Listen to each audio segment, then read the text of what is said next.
morning, Michael, and good morning, congregation. A hearty welcome from me as well. First Jefferson, Unitarian, Universalist Church.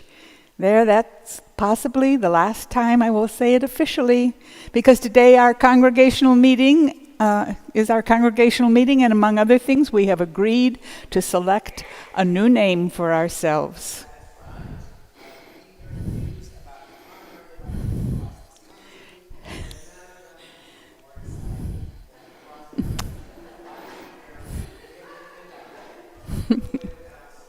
New name.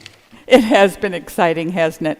We started with 47 suggested names, some of them describing the property, some our location, and others the values we uphold or the dreams we have. And every week for the past 6 weeks, we voted for our favorites and eliminated those that didn't get enough votes.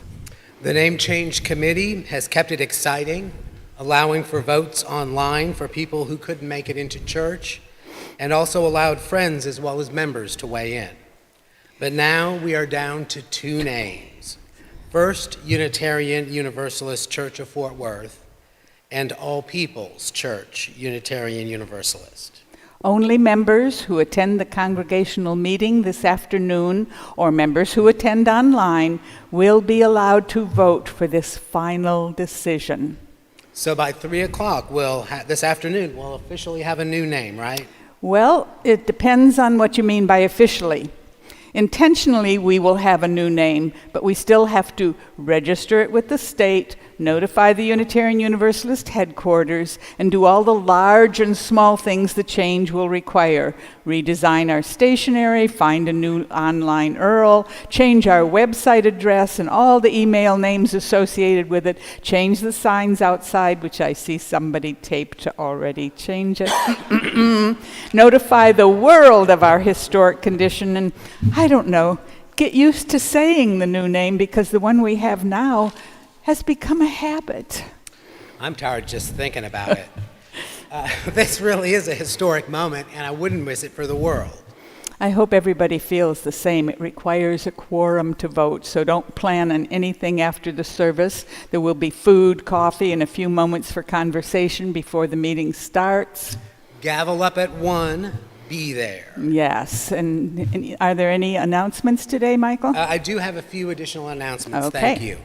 Members can pick up the meeting packet after lunch, after church service, and before you sign in on the quorum sheets.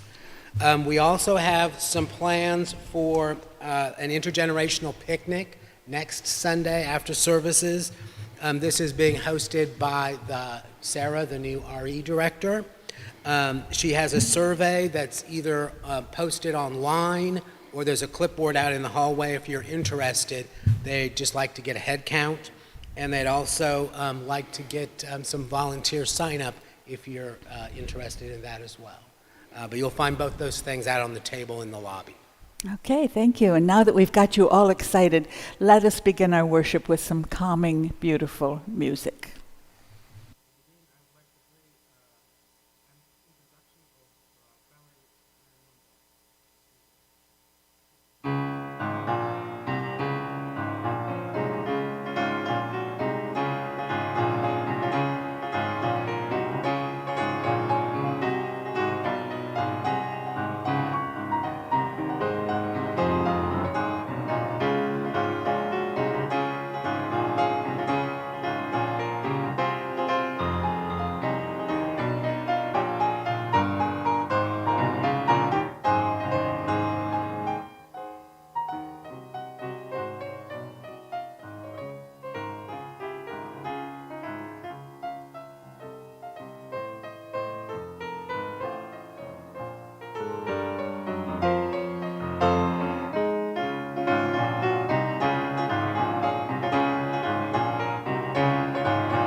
coming, so we'll just stay excited.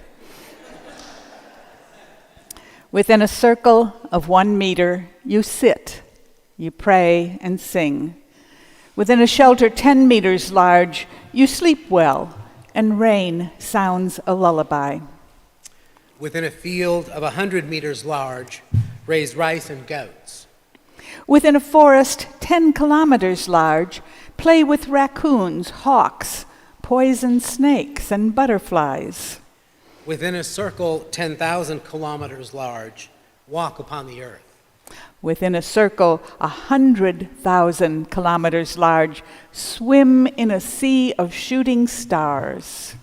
Within a circle 10 billion kilometers large, pop far out into the solar system mandala. Now within a circle 10 billion light years large, all thoughts of time and space are burnt away, and there you sit, you pray and sing. You sit and pray and sing.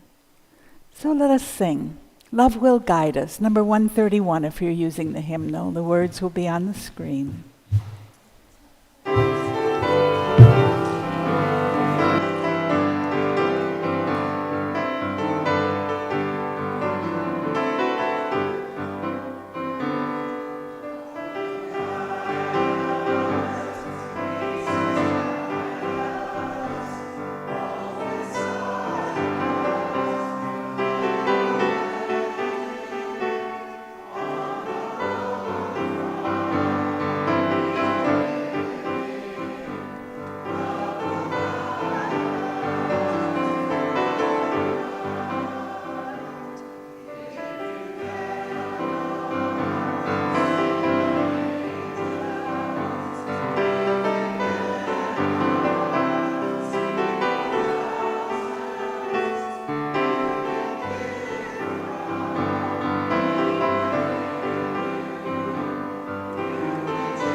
Celebrate the abundance of our lives together.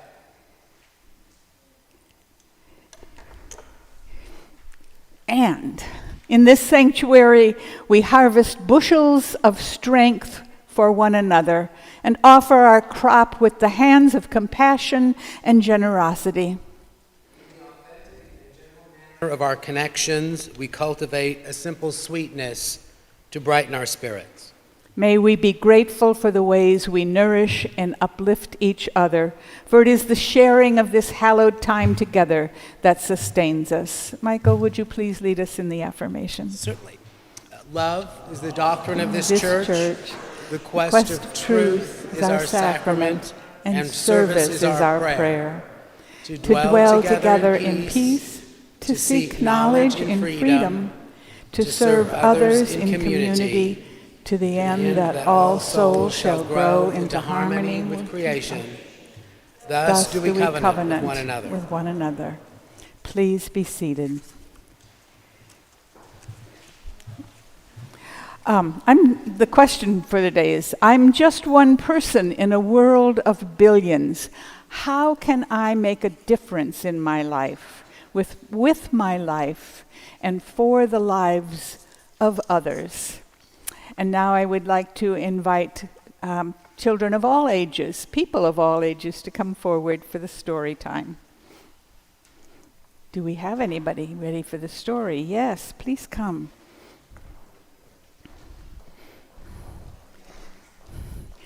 Yeah, because I have props, and it's easier to see up here.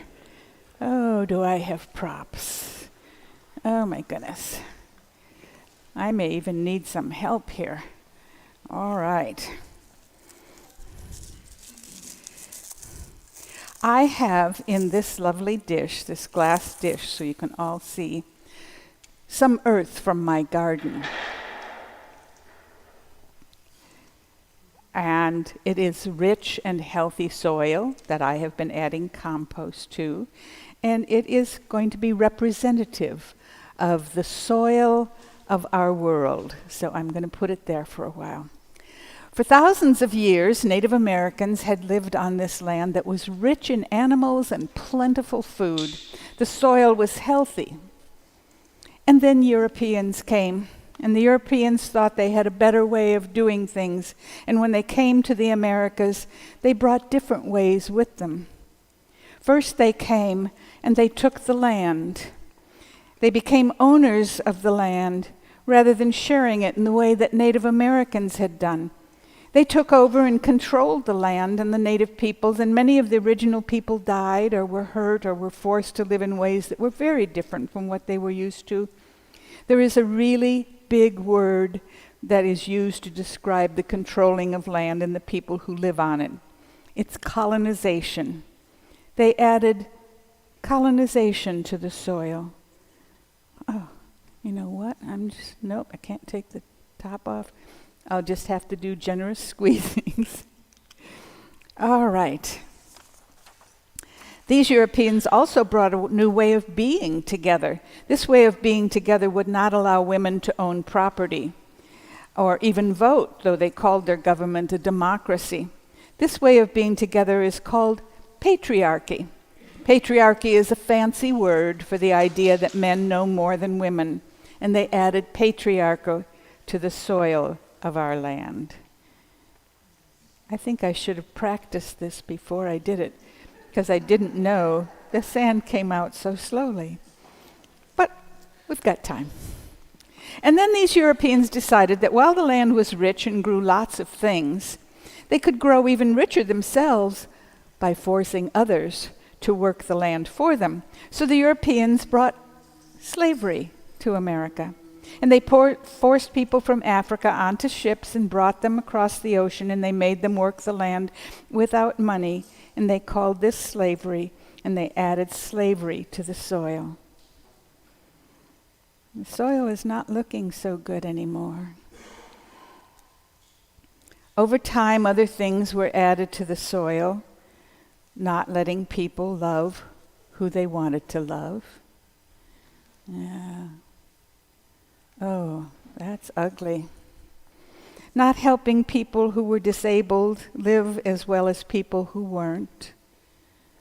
Yeah, that was sad. Making it difficult for poor people to earn money and get out of poverty. The soil is disappearing. Making voting difficult for poor people and people of color. Oh, like that blue, that makes me blue.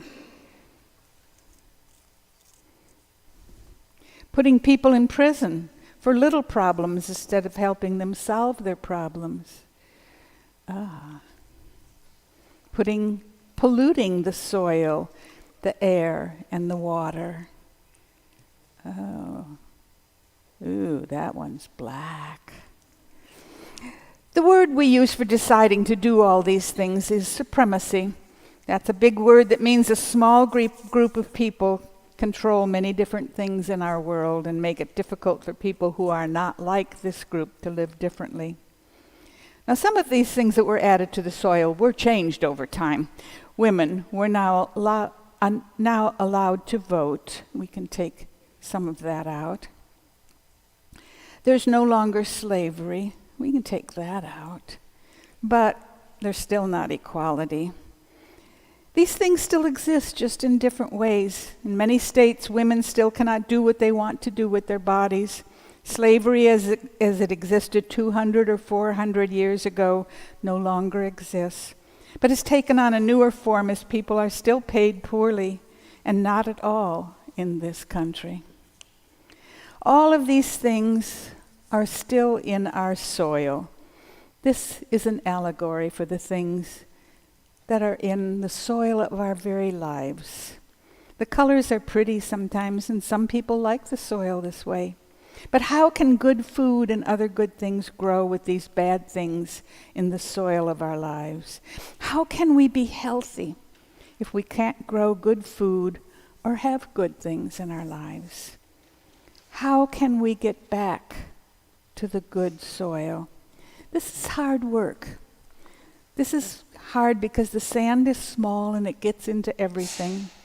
But if we want to be healthy and live in a world where everyone is cared for, everyone has equal privilege and justice prevails, we all need to do this work of removing the sand. And the best way to do this is to do this together so that we can plant the seeds of love and justice in the world. Any questions? Any comments? I told a sad story today. I usually like happy stories. But sometimes we have to tell the sad stories, don't we? We're going to work it out because we can do this together. That's one of the objects of this congregation. So it's kind of happy.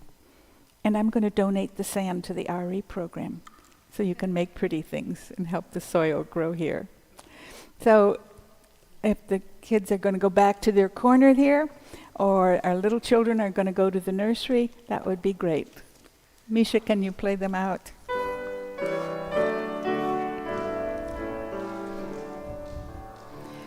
Ask.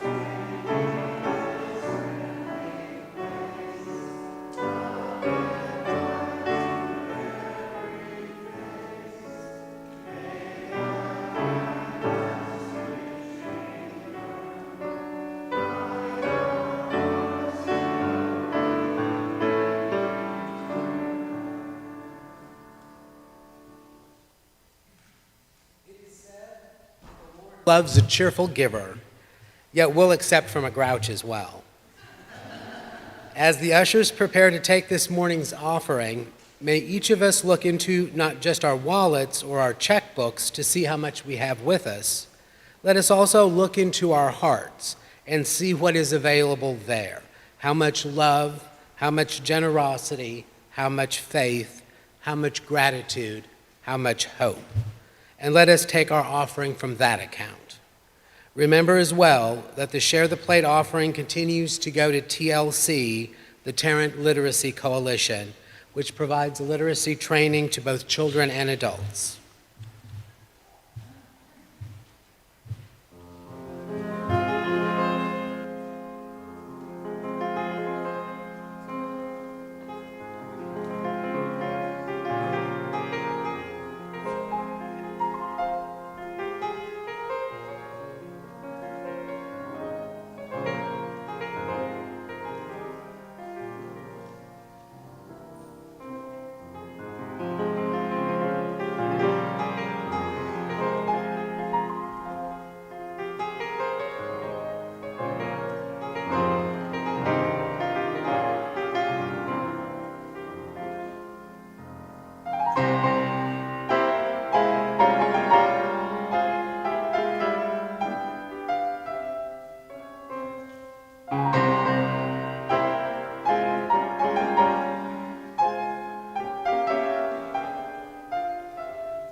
I like that little flippity part in the middle. It sounded kind of like, yeah, that part.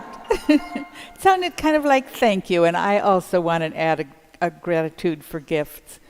For the gifts which we have received and the gifts which we ourselves are, may we be truly grateful.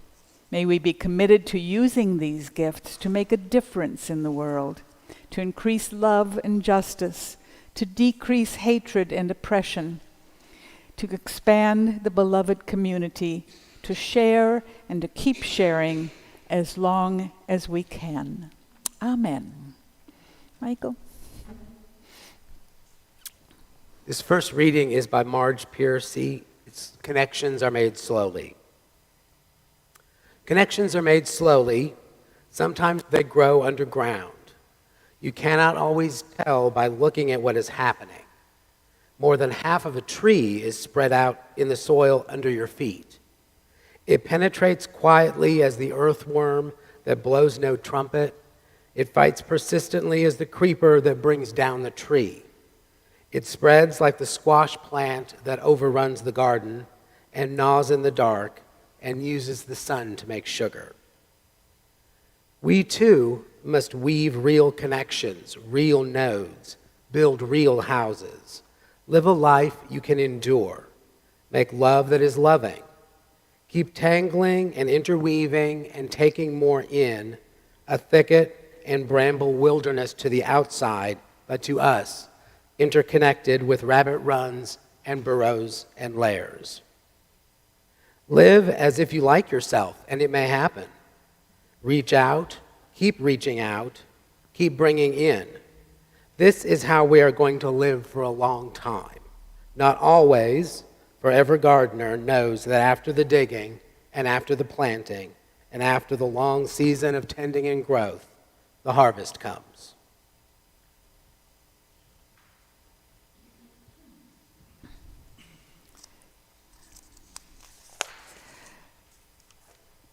My paternal grandparents were really the only ones in the family who went to church regularly.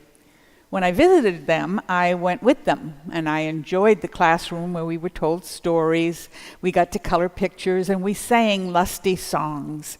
My parents didn't go to church, but they dropped me off each Sunday morning and then went home to read the Sunday paper. I can't really imagine that, although I know it happened. I don't believe we have ever had any children who are simply dropped off here. But the local Sunday school took me in and gave me prizes for consistent attendance and taught me how to sing. It was a small community, a non-denominational church, but it had an ordained Methodist minister at the helm. I didn't know what that meant theologically until much later, but I do know that we used the Methodist hymnal. John Wesley, the founder of Methodism, advocated singing lustily in church. That body of lusty music is still my favorite for hymn singing. I think a bond formed with these people during my years there.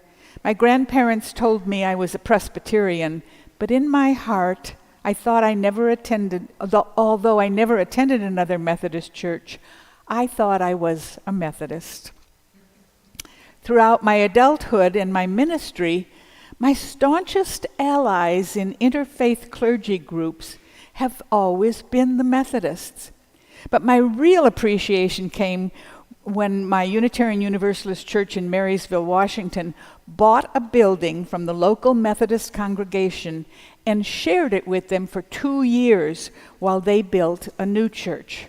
Both of us were growing and moving into larger spaces. We had a well-choreographed arrangement for use of the rooms so that we seldom ran into one another in the halls. We purposely did some social events together to smooth the relationship and build against any possible problems rising from our close living arrangement. But the thing I remember best was that we consistently met in the arenas of social action. When our church received an award from the local food pantry, so did the Methodist Church. When I spoke at a peace rally, I often shared the pulpit with the Methodist minister. It got so we didn't simply greet our Methodist counterparts at social justice rallies or workplaces. We simply called out to one another, "I knew you'd be here." It was a lovely arrangement, but not completely without problems. They were a bit uncomfortable when we hosted a coven of witches from Seattle one Sunday morning. They didn't much like that we ordained a gay minister in the church up the road. They didn't understand how we could teach our children to think independently about their beliefs and still know they were going to grow up to be good people. But none of these things really mattered in the face of the most important value that we shared, the longing for social justice and the willingness to do the footwork on its behalf. There was one difference, even in this important shared value, and the difference was the understanding of where each of us got our authority to act boldly in the face of injustice. Most United Methodists would tell you that their authority comes from the Bible and from God. Most Unitarian Universalists would tell you their authority comes from their individual consciences and from the religious community in which they immerse themselves. My one regret in moving to Texas is that I've never been invited to join an interfaith ministerium. I don't even know if they have them, or if it's because they don't like Unitarian Universalists, or because we've just not ever met one another. Because when I moved here, I was retired and I never meant to be an active parish minister again. I didn't pursue this lack of connection, didn't make it grow slowly, didn't make it grow at all. And I'm really sorry about that. But it disturbs me that we do little with our own sister churches, much less with those of another denomination. We've recently shared an OWL curriculum, that's still going on with Westside Unitarian Universalist Church, and we often meet at gay pride events. But I think it would be nice if you considered reaching out and doing more with our own relatives, and then possibly seek a relationship with other liberal faiths in the area. You would be surprised how close their values are with ours. It might be one of the things you would consider putting in a new vision statement. But in the meantime, let's sing again. Let's try hymn number 147, When All the Peoples on the Earth.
Drop a pebble into a pond, ripples spread out, changing all the water in the pool.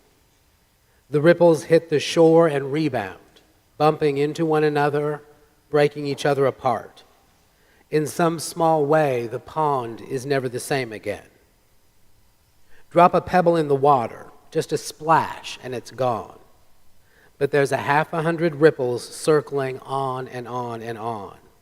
Spreading from the center, flowing on out to the sea, and there is no way of telling where the end is going to be. Drop a pebble in the water. In a minute, you forget. But there's little waves of flowing, and there's ripples circling yet. And those little waves of flowing to a great big wave have grown. You've disturbed a mighty river just by dropping a stone. Drop an unkind word or careless, in a minute it is gone.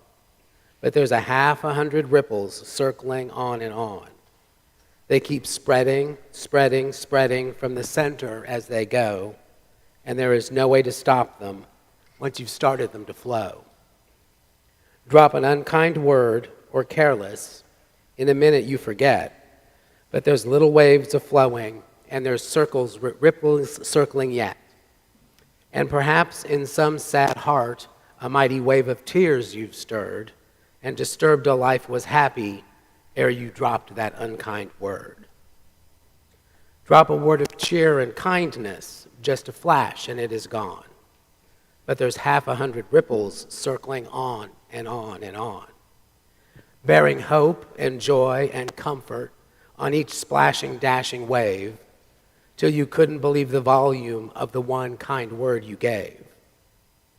Drop a word of cheer and kindness, in a minute you forget, but there's gladness still a swelling, and there's joy a circling yet, and you've rolled a wave of comfort whose sweet music can be heard over miles and miles of water just by dropping a kind word. That's nice. You know how much I love a good metaphor. That really wrung it out, didn't it? But keep that image in mind, the ripples that are caused when you drop a pebble in a calm pond. Keep it in mind not just for the duration of this service, but always to help you get in the habit of believing that your small efforts do make a difference, that our larger efforts, when combined, do make a difference.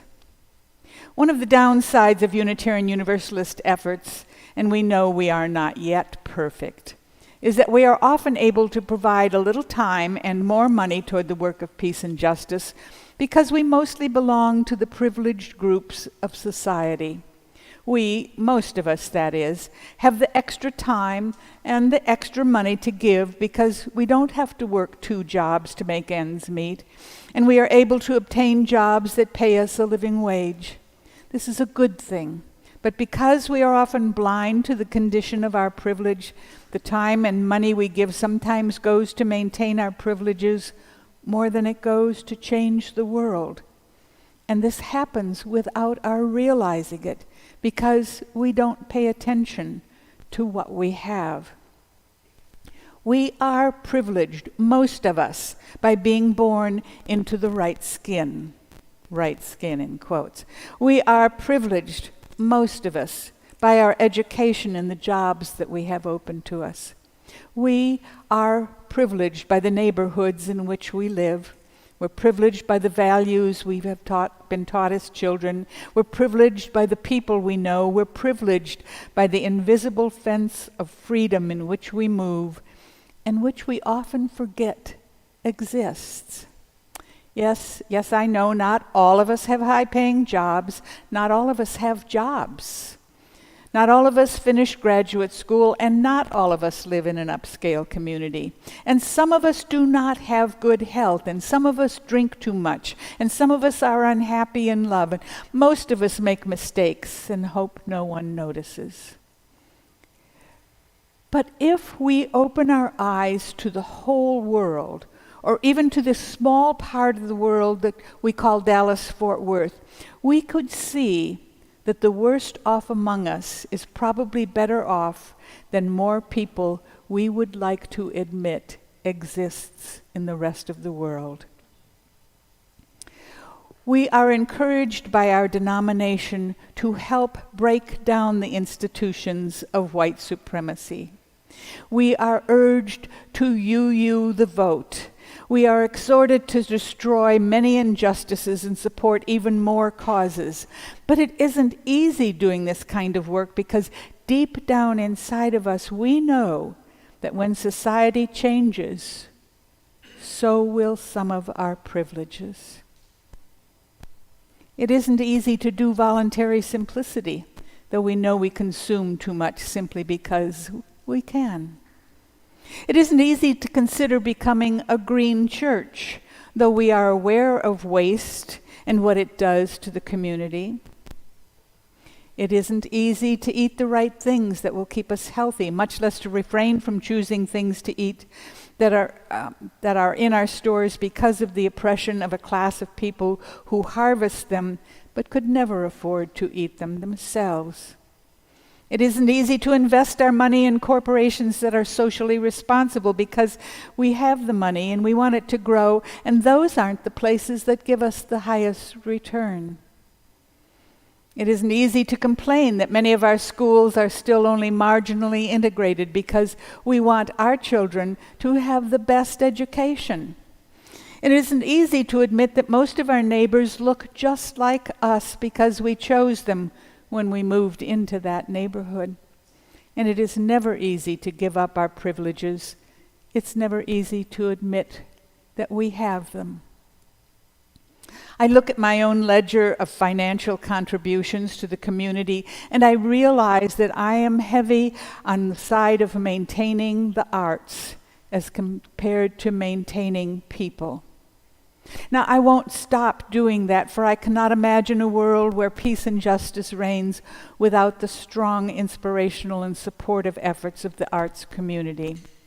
It is where I find hope for the human condition and where I'm inspired to work for a better world for all people. But I will make it my personal resolve to find a balance in my giving from now on and my volunteering that might eventually banish my place of privilege, or better yet, extend it to everyone.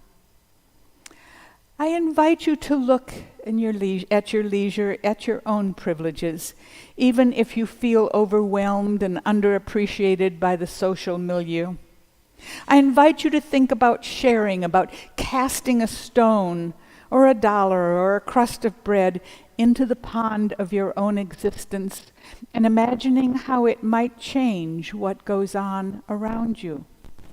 And I will share some good news in this regard when we return from sharing the stories that live in this community. Michael, would you light the candles while I read from the book? This book lives in our lobby for you to share the stories that you would like told on Sunday mornings. And I have 3 stories today. This from Paul Shatman. Last Thursday, May 19th, was our 49th wedding anniversary. Yes, applause. But it was also Ho Chi Minh's birthday. A good day to start a long war. Are you saying there's a... Never mind. From Dale Husband. Dale Husband needs a new job, something in the office perhaps. Anybody have any ideas about a job that Dale might apply for? Please let him know. Naomi is having ear problems, this is from Joy Fletcher, and needs our prayers and healing energy. And I understand she does not have a doctor's appointment until November. That's really sad. Yes. So whatever we can do to help. I got something in my email this week that I am very proud of. It is from Reading Partners. I know many of you belong to that now. Remember, Jennifer Quick came and talked to us a couple of months ago, and people volunteered to join the reading effort in the John T. White School. The report from this semester, which is just ending, says, we have sent 5 volunteers to help people, young children, read at their grade level. Yes, I'm not done. We've had a combination of those 5 people in 43 tutoring sessions. 6 students have been served, and the economic impact on this community is $1,294. Thank you so much. And next semester, they will need even more. I was so proud when I when I got this piece. I'm going to put it on the bulletin board. It's in color. It's there. It's you. Thank you. And if you don't remember about reading partners, let me know, and I will point you to some of the people who are serving in this wonderful way and help you get involved as well. So let us take a moment to consider these stories, the happy ones, the sad ones, the ones that say life goes on. These are our people. This is our community. And while their stories do not affect our daily life, they affect our community life. And we cherish them and hold them in our hearts. Let us take a moment of shared silence to consider the stories that have been spoken and the ones that are told in the silence.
When I first came here to help out and then eventually became your minister, I was aware of a constant itch that didn't get scratched.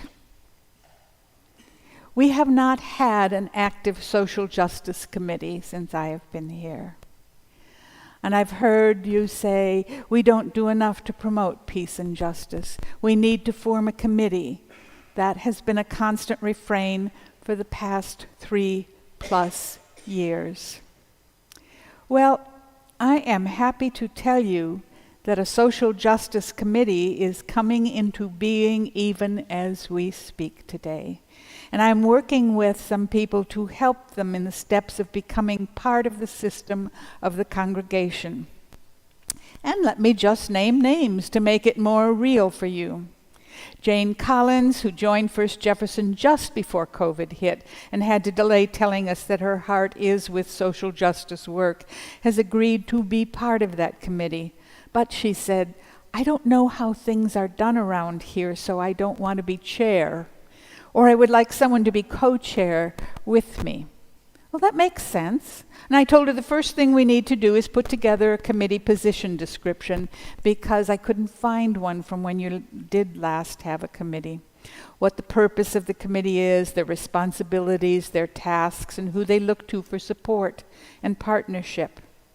And right now, Julie Hevelone and Lorraine Levine are helping with that, and when they all give me their ideas, I am willing to put the position description into a format that other committees are currently using, and which I introduced here 3 years ago. Then we start recruiting for more members and for a co-chair. So if you have any ideas or suggestions, send them along to me or to Jane.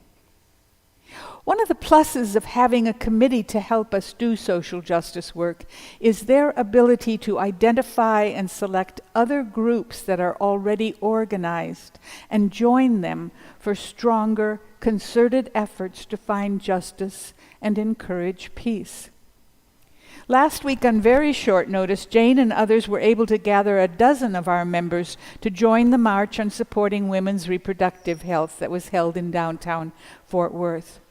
Think of what we could do if we had a fully supported, fully staffed committee, which I believe we will have by homecoming next fall, if not before. And what might this committee do? How might they make a difference? How might they help you make a difference? Because it will take more than a committee. You understand that, don't you?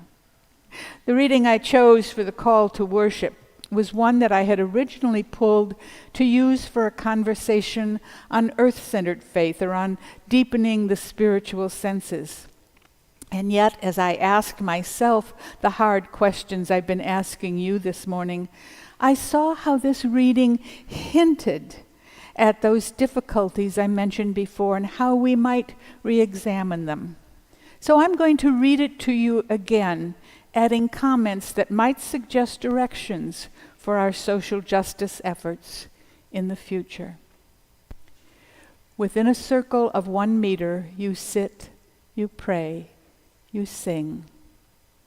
Unless that 1 meter is a prison cell or a mental institution or a room in a nursing home that warehouses the elderly, or you do not have the permission or the opportunity to sit or pray or sing. Within a shelter 10 meters large, you sleep well, and rain sounds a lullaby. Unless that 10 meters is roofed by a bridge and walled by a cardboard box, and the rain is dripping under your collar. Within a field of 100 meters large, you raise rice and goats. Unless you've been gardening an abandoned lot in, say, New York City, and the city decides to sell it. Unless your 100 meters is an overcrowded tenement of brick and concrete where nothing will grow. Unless the 100 meters is not open to your use because it is planted in lawn seed maintained by people who don't use it, or is a dumping ground for other people's discarded toys and plastic-wrapped garbage. Within a forest 10 kilometers large, you play with raccoons, hawks, snakes, and butterflies. Unless your forest is the rainforest that is disappearing mile by mile daily to give exotic furniture to someone a continent away, or money to an entrepreneur who will never step foot in your country to see the disappointment on your face or the hunger in your belly. Within a circle of 100,000 kilometers large, you swim in the sea of shooting stars. Unless the air is too dense to see the stars, unless the planet is in danger of destruction even as you stand upon it and peer outward through the pollution. Within a circle 10 billion kilometers large, you pop far out of the solar system mandala. Unless the solar system is bent on repopulating other solar systems or destroying whatever they might find there as well. Now, within a circle 10 billion light years large, all thoughts of time and space are burnt away, and there you sit, pray, and sing, There you sit, pray, and sing. Unless the destruction that is already taking place will render 10 billion light years non-existent, because there will be nothing left. Nothing and no one. So you see, it's not too soon to begin. It's not too soon to drop a pebble into a pond and make ripples that will spread to others with whom we might join or who might join us, so that we may stand together and fling our allegorical pebbles at the enemies all around us. Open your hymn books to number 358, one of my favorite songs of this community. Rank by rank, again we stand.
Has burned as a symbol of our togetherness. It will burn again later at 1 o'clock as we meet in a congregational meeting. Just another reminder to be there as we extinguish the candles that represent the stories of this beloved community. As we take the light of the chalice into our hearts and minds until 1 o'clock.